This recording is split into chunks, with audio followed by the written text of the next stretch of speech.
Get a head start on spring cleaning with Caraway. Their thoughtfully designed kitchenware sets and complimentary storage make getting and staying organized easier than ever. I love my Caraway kitchenware. They come in a variety of chic shades, so you can match your kitchenware to your kitchen like me if you want. But if you're more focused on the cooking, Caraway's high-quality ceramic-coated kitchenware is free of PTFE, such as Teflon, and free of lead, cadmium, and other toxic materials. And ceramic's naturally slick surface means minimal oil or butter for your food. So you can have super healthy slide-off-the-pan eggs and easy cleaning, too. Over 40,000 people, including me, have raved about their Caraway kitchen. Now it's time to try it for yourself. Visit carawayhome.com/respectable to take advantage of this limited time offer for 10% off your next purchase. This deal is exclusive for our listeners. So visit carawayhome.com/respectable or use code respectable at checkout. Caraway, non-toxic cookware made modern. With wedding season upon us, this is the ad you've been waiting for. Whether you are a bride, a guest, or looking for an everyday fit, Honeylove is your go-to for all things shapewear. I have had awful experiences with shapewear, one so bad that I have a permanent mark on my side from where a corset dug into my skin. Luckily, I never have to worry about that with Honeylove. Honeylove's best-selling Superpower short is my go-to. It has targeted compression technology that distinguishes between areas where you want more support and areas you need less compression. Their Signature X targets and sculpts your midsection without squeezing your natural curves. There's also a booty lifter for the ladies that need a little help. The boost bands on the back of the thigh give your bottom amazing shape. Honeylove has revolutionized compression technology, so you no longer have to feel like you're suffocating while wearing effective shapewear. Their products make you look good and feel good, whether it's for a wedding, event, or an everyday boost of confidence. Honeylove is the perfect plus one. Treat yourself to the best shapewear on the market and save 20% off at honeylove.com/ratchet. Use our exclusive link to get 20% off. honeylove.com/ratchet. Support for today's episode comes from Jeannie Kane. Perfect timing, honestly, because summer is essentially here, and my wardrobe could definitely use a refresh. Jeannie Kane is a California brand through and through, and their summer staples make getting dressed easier than it's ever been before. Think minimalist and effortless, but totally refined. From flowy dresses and lightweight cotton cardigans to elevated versions of all your everyday basics. Not to mention the most incredible home essentials too. Jeannie Kane is here to help you live your best summer yet. And for a limited time, our listeners get 15% off their first order. Go to jeanniekane.com and use code RATCHET to get 15% off. Now, I love Jeannie Kane. Their dresses are the it item. I'm obsessed with the cove dress and the road dress for summer occasions. I get compliments every time I wear a Jeannie Kane dress, and they're so comfortable. I can truly live in them all season long. Find your forever pieces at jeanniekane.com. Our listeners get 15% off your first order when you use code RATCHET at checkout. That's 15% off your first order. JENNIKAYNE.com. Promo code RATCHET. Let getting dressed be one less thing to worry about. Ladies and gentlemen, boys and girls, and those who don't identify as either, you are listening to Ratchet and Respectable. Giving you advance warning, I think this is going to be one of those episodes that I have to do in parts. I'm still in Amsterdam. I'm headed back to London today. I've got a 4-hour train ride coming up, and my hope was that I would be able to record the episode, then edit on the train, and then upload when I get back to my place in London. But I think I might have to record then. We have 2 potentially big events coming today. One for sure, Jonathan Majors is back in court today. I told y'all I'd keep his name out my mouth as we wait to see what's going on with these accusations. This case is a lot between obviously the accusations and then the text messages and then the lawyer and then the video of the woman at the club and then, you know, she may or may not have tried to overdose or commit suicide. Like, there's just a lot going on. Jonathan Majors, to be fair, says he didn't do any of it. He's been completely quiet. He's made no public statements other than through his lawyer. He's been gallivanting, as we've seen in pictures, with Megan Good and her family. I can't talk about that. It'll make sense someday. But the case is fair game. Also, the Denver Nuggets won the NBA championship last night. I guess that's good Black news. I don't follow that team. I'm sure they have Black people on it. It's the NBA, right? But the Denver Nuggets won the championship, which means the NBA finals are over, which means it's time for Adam Silver to tell us what's going to happen with Ja Morant. As you know, because we discussed it and it was everywhere. Even if we hadn't discussed it, there's no way you could have missed this story. Ja Morant flashed a gun on Instagram Live a second time, 2 months after he did it the first time, and faced a very hefty fine and a lengthy suspension and a public apology and forced therapy. I still can't believe he did that shit. The first time or the second time. I'm like, you ain't got no better sense than to be flashing a gun on IG Live. Why? But yeah, so his sentence, his punishment for his latest act of mischief is supposed to be coming now that the finals are over. I don't know how long Adam Silver is going to make us wait, but I'll try to hold the pod as long as I can. Technically, it's supposed to be in by noon on LA time, Pacific time, but we'll see. I might have to hold it a little longer or not. It's not like we can't talk about it on Friday's episode. Since the last time we spoke, I have been doing a bunch of nothing. I've been in Amsterdam, very much enjoying myself. I took a cruise down the canals. I think was that Sunday morning? I might do another one today because I really enjoyed myself. Such a beautiful, beautiful city that looks so much like Brooklyn, but like with canals, which makes sense because the Dutch, founded Brooklyn and Harlem. There's a Harlem here and a Brooklyn. I was supposed to do so much more stuff while I was here, but I told you last episode, I've been trying to, deprogram myself from running myself rampant when I'm on vacation. Like I was supposed to go out to Rotterdam. I decided not to. I'll have to do a trip back to the Netherlands. And then there was also, I saw this, and it was a museum I never even heard of, but Egypt is upset with a museum in Amsterdam because, what did Egypt say? They're applying Afrocentric philosophies to Egypt, and Egypt says it's a misrepresentation of its history. If you remember from when Egypt had that fallout with Kevin Hart, Egypt does not want to be associated with Black people or Africa.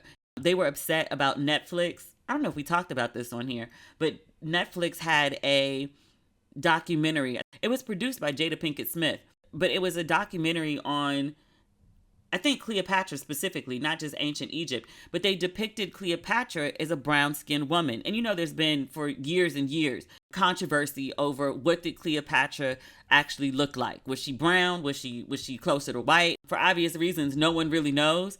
Egypt was pissed about Cleopatra's representation. They were like, she wasn't brown, she's white. But they're pissed at this museum in the Netherlands because they have this new exhibition about the influence of Egypt on Black American music. So specifically R&B and hip hop. So they talk about Nas in Egypt. They talk about Erykah Badu, her representations of Egypt. Beyonce, the influence of Egypt in her costumes. Rihanna, she's got that tattoo like under her boobs. And there's more. Those are just the ones that stood out as I was scrolling through the site. It's a museum about an hour and change away, and it looks super interesting. I don't have the bandwidth.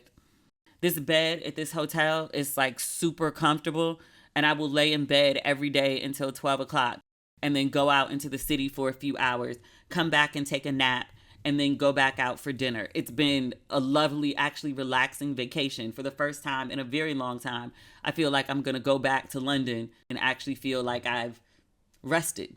Hopefully I'll make it back to this side of the world. I'll be around either the UK or Europe for, I think, like another 4 months. So hopefully I'll make it back this way. Amsterdam has some really good concert series coming up. You know, Europe loves a good concert in the park. I would like to be one in that great big number.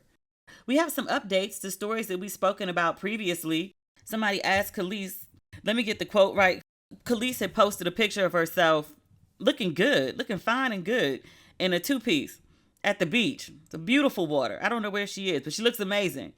But somebody asked her, they said, ma'am, would you care to address these Bill Murray allegations?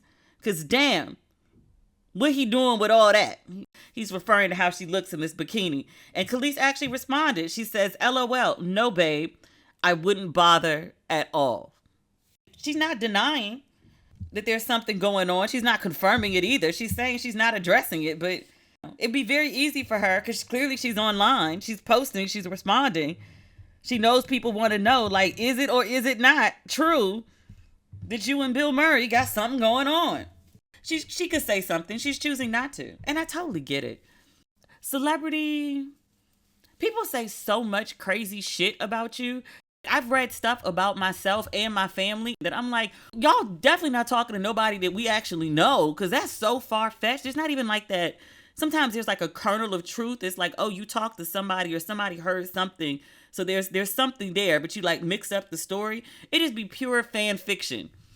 If celebrities actually addressed, and I don't consider myself such, just FYI, if celebrities actually addressed all the things that people said about them to correct the narrative, they would never get anything else done. So I totally get why Khalees is just like, either one, it's not your business. I'm a grown person. I move how I move. Mind yours. Okay. And then two, she can't address everything. I mean, she could, but she'd get nothing else done. So what's the point? Her and Bill Murray are very grown. Bill Murray is over 70. She's over 40. These are very grown people. I hope they're happy. Speaking of happiness, Ashanti and Nelly, they showed up at, what was the event? I had to look it up. I just saw the video and the pictures, and I got giddy and warm inside. Ashanti and Nelly rock luxurious matching outfits. Where am I reading this? hotnewhiphop.com. They went to the QC Music Black Ball. I saw them getting out the car. They had on these matching outfits. They had on all black with like a bunch of rhinestones, like just big batches of just sparkle, just big old rhinestones. And they was just cheesing, smiling with all of their teeth. You could see the molars, big smiles. I was like, they look happy as fuck. Apparently they're back together. There's been much speculation because they were doing shows together and people were like, that's chemistry. We see the chemistry. You remember infamously or famously, I suppose, Nelly walked across. It was Fat Joe and Ja Rule. I remember Fat Joe was performing. It was Fat Joe's stage. I want to say it was for a Versus. Ashanti was there to support Joe. Nelly saw Ashanti. Ashanti said it'd been 6 years since they seen each other in person. Nelly saw Ashanti. He liked what he saw. Not I guess. He liked what he saw because the man could have gone around. We talked about this in detail when it happened. Like we might have spent like half an episode talking about this. Nelly crossed the stage while Fat Joe was performing. He moved Fat Joe out the way of his own damn concert to make the fastest connection that he could, the straight line between where he was and where Ashanti was. Now, he could have gone backstage. It would have taken a little longer. Everybody wouldn't have seen him. There might have been more privacy. He didn't care about privacy. He cared about expediency. He walked from point A to point B, the fastest way to get to Ashanti. He went to her with his arms open wide, asking for a hug. And at the time, Ashanti was like, it was just a hug. Everybody's making a big deal about it. I ain't seen this man in years. As a matter of fact, I'm not single. I am in a relationship. People keep talking about you and Nelly getting back together. And she said, We've talked before publicly about how things didn't work out. Things didn't end well. That's not something I'm willing to entertain because, again, I'm not single. I am partnered. I am in a relationship. Please leave me alone. That's 2021. 2023, they showing up in matching fucking outfits. Remember they dated before? They dated for like 10 years, 8 years. It was hard to get a picture of them. I mean, I guess it was before Instagram though. But even like in the press, they weren't showing up on red carpets together. They weren't like lovey-dovey publicly. You knew they were together, but it was hard to really lock them down in a picture. I remember there was one picture of them sitting on the beach together and they were cuddled up. They were like watching the water or something. It was a real cute photo, but it was a hard to come by picture because they didn't take a lot of photos together. Now these folks showing up together in matching, not even like matching t-shirts. Not like they just went to the mall and grabbed something off the rack and was like, all right, let's put this on and go on out. Little ASOS or Fashion Nova kind of moment. They didn't do that. No. They had outfits made. They had matching evening wear and then put a bunch of rhinestones on it. Someone had to draw that and then someone had to sew that. They put effort into their matching evening wear and then showed up smiling with all of their teeth. They a cute couple. They real cute. They look happy. I said back when Nelly crossed the stage, I was like, look, I don't know what's going on. I think they're cute, but there's also some history. There was some bad blood that Ashanti has spoken about publicly. I'm not saying they should get back together. I'm saying this is exactly what I said. You can go back and listen to the episode. I said, I want Ashanti to be happy. Whatever that looks like for Ashanti, that's what I want. I want happiness for her. It don't have to be with Nelly. It still don't have to be with Nelly. But the smile on both of their faces. Molars. And folks were smiling so hard you could see molars. I wrote about it on my social media and I was like, you know what? They got some good dental work. It's very rare that you see people with like their real teeth anymore, especially celebrities. Ashanti's teeth are definitely real. Some dentists came in the comments and they were like, Nelly's teeth that's well done work. But they were like, those aren't his real teeth, not the front teeth. The side teeth, I'm for sure those are real teeth without being a dentist. I was like, I know what real teeth look like. Then I was also like, do you? Because you did think Nelly's were real. But it's good work. Upon closer observation, like if I stare at the picture and then blow it up and be all in his mouth, I'm like, okay, maybe that's not like his original teeth. But the fact that you got to blow it up and stare at it means it's great work. I love an expensive mouth. You know how I feel about teeth. I've had braces twice. If I need to get them again, I will. I like a good set of teeth. I like a good smile. Nelly and Ashanti pay good money for those teeth. The original and the addition. I was really happy about Ashanti and Nelly. Like I was quite tickled about it just because they look so damn happy. And folks came in the comments and they were like, we're not going to talk about Nelly's sexual assault. And I was like, oh, God damn. Is there anyone left who hasn't sexually assaulted anyone or been accused of it? I'm actually kind of serious. The list is few.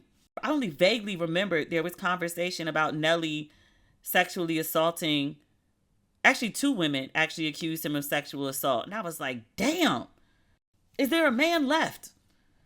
Public or private? Jesus. I read over the weekend, what's the guy's name? The brown antagonist from Wakanda Forever. The cute one. He was Mexican in the movie. I mean, they didn't really say he was Mexican. They said he was something else. He was accused of sexual assault. Wakanda Forever.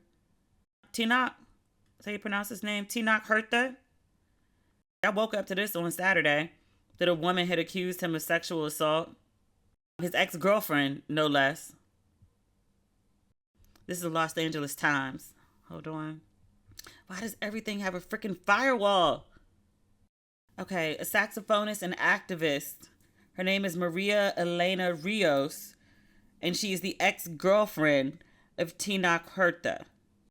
Over the weekend, she accused him of sexual misconduct, calling him, quote, a predator in multiple tweets. She says, quote, it's very difficult to talk about the emotional abuse and abuse of power of a sexual predator who is loved in the world for playing a character in a movie. A Twitter user asked her specifically if Hurta assaulted her, and she replied in the affirmative. People asked her, because they ask everyone this, why she didn't report the assault earlier. Apparently, if you don't do it, like within 6 minutes of it happening, like the next day is even too late. Ask me how I know.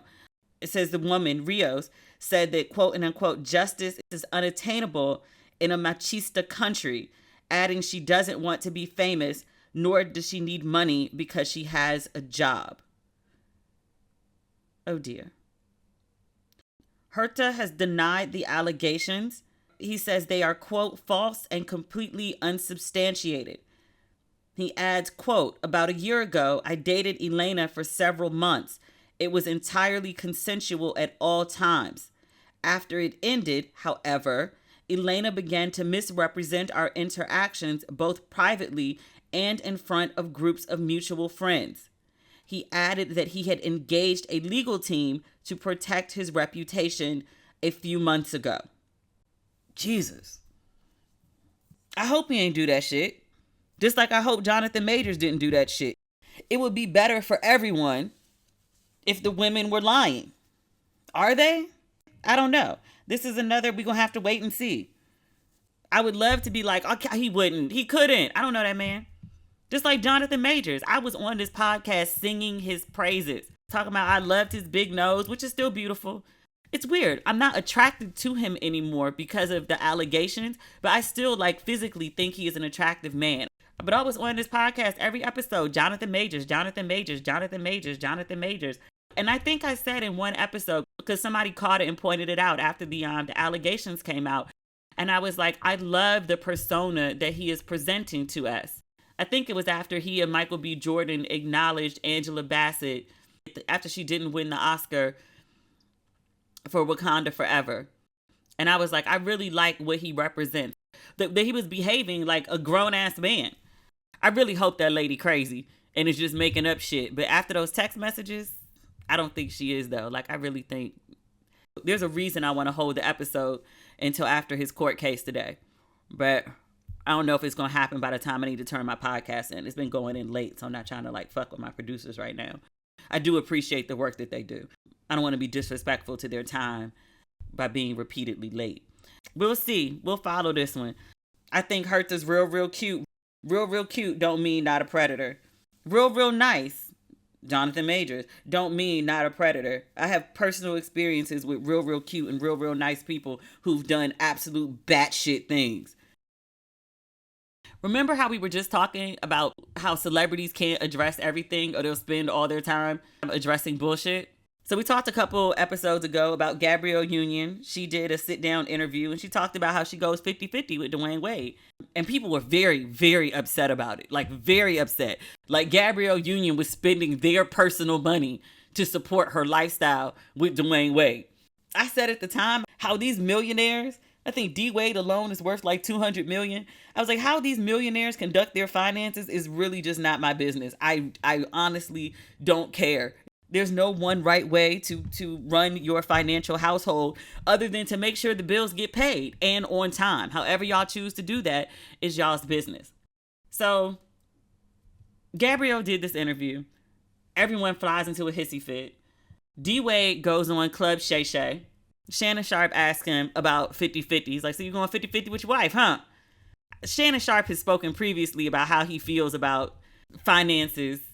He's not married, but how he feels about finances and the imaginary household that he would have if he did have a wife. He was like, if she's my wife, I take care of her. I take care of her people too. He was like, I want her to be doing something that she's passionate about, that she loves. But he was like, her money is her money. Like, that ain't got nothing to do with me. I take care of my house and my people.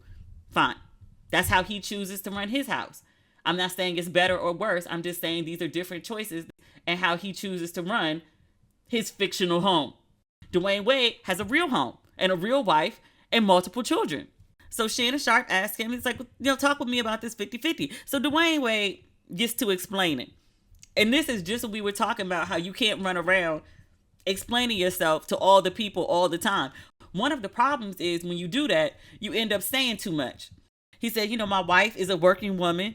And he said she has people that she takes care of. He said, I got people I take care of.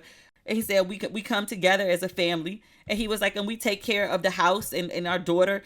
He specifically said our daughter. He didn't overall say the children. He said, we 50-50 on that. And then he talked about, we do vacations. And he said that may be 50-50. He also clarified, he said, it's not that I can't afford it. He said, I might want to go do something and be like, no, let's do X. And Gabby will be like, you know what, let me throw some extra on it so we could really blow it out and make it crazy. And he goes on to tell this story. He said when they were living in, I think it was Miami, which I was like, oh, you telling too much. You telling too much, bruh. But I guess as a husband, it's probably best to take the heat off your wife. DWade said they were living, I think it was in Miami. He made some comment talking about my house. And Gabrielle said, who? They were living in the whole house as husband and wife. And she said, whose house? And he said, my house. And she said, absolutely not. When they moved to LA and they decided to get a house, Gabrielle insisted. She was like, I will pay half on this house because you're not going to be talking to me about it's my house. It's our house and I contribute to it. And I was like, ooh, you said too much, bruh. You said too much. Basically, you try to talk crazy to your wife and pull rank. You made her feel unsafe. And so her retaliation was, I got it. I'm going to go half with you because you're not going to talk to me crazy no more. I was like, oh, that's why she pays half? Oh, okay. The way my ego's set up, I would do it too on GP. You can't buy me. Also can't weed me about shit that's mine. I understand why she's paying 50-50 now. I completely understand. I'm like, oh, you try to talk to old girl crazy and she pulled your card. And now you can't talk crazy no more. And people are like, Dwayne Wade's a bitch. Who wears the pants in this house? It's so weird to me when men are not. I mean, clearly he made a mistake. He said as much in the interview, but then he also was like, like, I have a working wife. Like, we run a household. Like, we are partners. We are in this together. It's so weird to me how partnership is looked at as like simping or bitch ass nigga or not wearing the pants because his partner is actually an equal with him. So many men want to suppress so many women so damn bad. I'm like, if y'all don't buy a damn dog, you want to tell somebody what to do, get a cat. Actually, cats don't give a fuck. Get a dog. The dog will listen to you. Don't try to get like a human woman, a female, as y'all like to call us. Just want to oppress something so damn bad. Want to rule something so damn bad. He tried that shit with the wrong chick. Like, I got a job. My house that I'm living in, that I'm fucking you in, sir, that I'm married to you and it's still yours. Okay. We have other crazy shit to talk about. We're supposed to talk about your president, his latest indictment. I could go into detail with it. I won't, because I really don't care that much. Also, I don't think anything's going to come of it. Your boy is having a hard time finding a lawyer, probably because everyone around him ends up in jail or also under indictment. Or if you read the indictment, I have not read it in full. I've read snippets. Your boy, when they were talking about Trump had documents, I thought maybe he had like a folder, at most a box. I didn't realize this mofo had boxes, so many boxes, he didn't know what to do with them. And they were piled up in the bathroom of his home. Apparently there's levels of top secret above top secret. And this is the shit that he had sitting up in his bathroom. He was lying to his lawyers about how much stuff he had, whether he had it. He was like, oh, I turned it all in. I don't have anything. The lawyer was like, I'm coming to the house to check, to make sure everything's gone. But he had his people moving the documents to all different parts of the house. He was taking the documents, the boxes, all these boxes with him on vacation. He wanted the documents near him. I was like, what is wrong with you? What is wrong with you? And it's documents that had like war strategies, stuff about like nuclear codes, high security, beyond top level shit. This is the shit that he had. Talking to people freely about this classified information. When Trump was campaigning, part of his big thing was like, Hillary Clinton, and she had this private email. She compromised national security and locked her up and she can't be trusted. And then he went and did worse shit than that. Like, you stole the documents. And then when the National Archives were like, hey, we know you have the documents, just give them back. Just give them back. We don't want to prosecute you. We just want the goddamn documents back. He was like, what documents? I don't have documents. They were like, we know you have documents. They were doing surveillance on this man. His shit was tapped. His level of stupid it's utterly embarrassing. I mean, we knew he was dumb, and yet I'm still shocked by it. Like, what did you keep all this shit for? Were you going to sell it? Why are you taking it on vacation with you? You know the people want it back. You know the feds are after you about the shit. Why didn't you just give the shit back? And then he had this body man who everything Trump said, like, do this, do that, move the documents here, put them on a plane, I'm taking them on vacation. Tell so-and-so we don't have any documents. That man is going to end up going to jail because he knew the shit was wrong and he did it anyway. He going to be part of the conspiracy. Trump's never going to jail. I don't really see America indicting a former president, actually charging a former president twice, no less. Like, I think that's as far as we're going to go. Even Nixon didn't go to jail. I don't think they're going to put Trump in jail. But everybody around him, I mean, they've already started doing that. Giuliani going to end up in jail, and so is this body man. Listen to this fool. Actually, some of these lawyers, it might help them that they were being tapped. Because the lawyers were like, we don't lie to the feds. Like, we're gonna put this document together and we're gonna send it to the feds that says we're not doing nefarious shit and that we don't have any extra documents. and it's going to be accurate, is it not? And Trump was like, yeah, we don't have shit. Even a dude that came to the house and they cleaned out the house and was like, okay, hide the stuff wherever because so-and-so is coming and they're going to look in the house. Dude went looking around the house and still found like 38, 40 pages of documents. I was like, so was this shit just laying about? Higher than top secret information just strewn about the house and ain't think twice about it. Really? Last but not least, we need to talk about Anita Baker and Babyface. Anita Baker over the weekend, I don't want to say she had a Twitter meltdown. I don't think that's the right thing to say. Let's back up to get to how this whole thing started. Anita Baker went on a 15-city tour that started in February. And Babyface was supposed to open her concert in New Jersey on May 10th. But he wasn't able to perform. Babyface explained in a tweet that his set was tossed so that Anita Baker could perform since the show had to start late due to technical difficulties. This is what he tweeted. He said, "I'm truly sorry to my fans who've been waiting for us to hit the stage this evening. I was asked not to perform in order to give Miss Baker her space and time to perform her show in its entirety. My band and I are extremely saddened we didn't get to perform for y'all tonight." Okay. So people hear this, and then online, people start talking, tweeting about accusations, rumors, perhaps some truth about Anita Baker that's been floating around for some time. They talk about how she did Luther dirty, allegedly. Maxwell, allegedly. There was something else with D Nice, allegedly. But they say Anita Baker has a terrible reputation and is mean to people. People have been tweeting and adding Anita Baker about her alleged bad behavior. And this has been going on for over a month. So over the weekend, Miss Anita Baker got on Twitter and addressed all the people that had been saying crazy shit to her. Her version of events is that Babyface was never a co-headliner. She says Babyface was a quote and unquote support act on her tour. She says the narrative that he's put out is creating, quote, unrealistic expectation and aggression from his fans towards me. She says he should tell you guys the truth. She also posts a picture of the flyer that went out. Her name, Anita Baker, is in gigantic letters. There is a gigantic photo of Anita Baker. There is a small photo of Babyface. He's introduced as with the legendary, and then his name is also small, Babyface. So he was there, yes. Called the legend, yes. But he is small, and Anita Baker is big. It's her shit. He was an opener for Anita Baker. You can look at the flyer and tell they're not co-headlining. Also, I should point this out. Anita Baker is 65 years old. Babyface, despite his name, is 64. Both these people are old enough to have like grown grandchildren. She has a series of tweets. Let's read a few.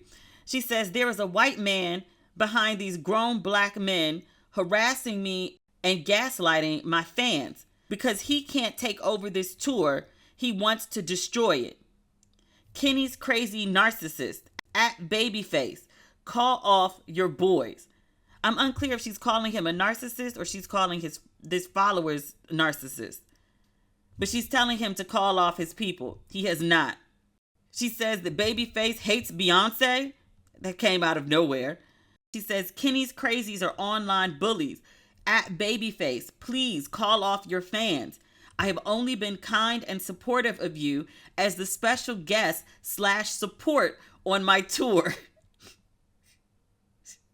She got to stop calling this man support. I know she don't fuck with Babyface. I know she got beef with Babyface. Calling Babyface support is crazy. It's Babyface. The man has how many hit songs? The man has how many Grammys? The man got songs dating back to the deal, 2 occasions. He been making good music for like 40 years. Tony Braxton's whole catalog, Boys to Men. Did you see his recent Tiny Desk? Come on, Miss Anita, come on. To the people that kept saying to Anita Baker, they were like, yo, like, people talk about how they've had terrible interactions with you. You're a hateful woman. You're bitter. You're mean. She was like, how would you even see me? She said when she travels, my friends send private jets. She was like, I don't go to the grocery store. When would I interact with the public? Ma'am, that is not a good defense to people saying you have a sour disposition. Not, I don't be with y'all peasants. How would y'all even see me?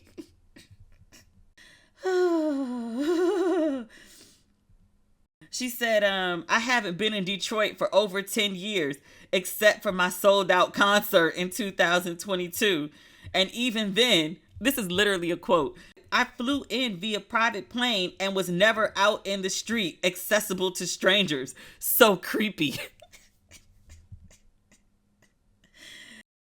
Yo. She said, present day blessings versus 20 years ago. My friends lend me their jets to fly private. I'm never in these streets with you. You're living in the past that doesn't exist for me anymore. Beautiful karma. Zero access. Favor ain't fair. Did Anita Baker have dark liquor today? Oh. She also responded to a comment, the one that I was talking about. People were like, you're mean to Luther, and you were mean to D-Nice, and you were mean to Babyface. This is what she tweeted in response. She said, hello, demon. Hashtag, I'm right. Hashtag Anita Baker here. You need followers, don't you? Let me put you on blast real quick. If you're noticing I'm having issues reading her tweets, it's because she puts commas in really weird places, and I'm trying to read around her comma placement. She says, at D-Nice is my friend. Luther made me my first million. That doesn't mean you didn't shit on him. That just means he made your first million. And at Babyface's contract was for my special guest / support act, and we treated him like a king.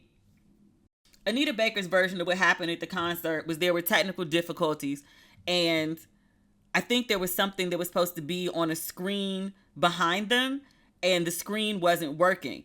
Anita Baker says, no, the screen didn't work all night, but I have a live band, and I'm contracted to perform. So me and my live band and me and my singing voice with my mic on, we're going to come out and we're going to do what we're going to do, whether there's something going on behind us or not, because we got a band who could play and we got a singer who could sing. She says that Babyface's people were maybe doing some singing. Maybe there was some live tracks. Like, she don't know all exactly what they were doing, but she knows that there was a setup for a band and proper production that she paid $200,000 for. That's what she said. She says, quote, out of kindness and community, you gift them $200,000 worth of production that you pay for. And still, they complain and hold up the show and slander and villainize your name to social media, blogs, and press. Hashtag Massa and Plantation. And she put up a picture. Remember from Django, Samuel L. Jackson's character, when Leonardo DiCaprio, the slave master, died and he embraced him. He was acting like he was about to die because his master died. She posted that picture underneath her tweet. She on one. Auntie, and I feel comfortable calling her this because she's a 65-year-old black woman. Auntie and uncle, 64-year-old Babyface, y'all need to get off the technology. They need to go old school. They need to pick up the phone, a landline, and have a conversation. We shouldn't be part of this group text. This is too much. I need auntie and uncle to go settle this behind the scenes. Get some agreement. Get some accord. Okay. That's what we got for now. I'll come back if there's an update with Ja Morant or Jonathan Majors, if I can get it in on time. Otherwise, we're going to have to hold those topics until Friday's episode. We'll definitely talk on Friday. Bye.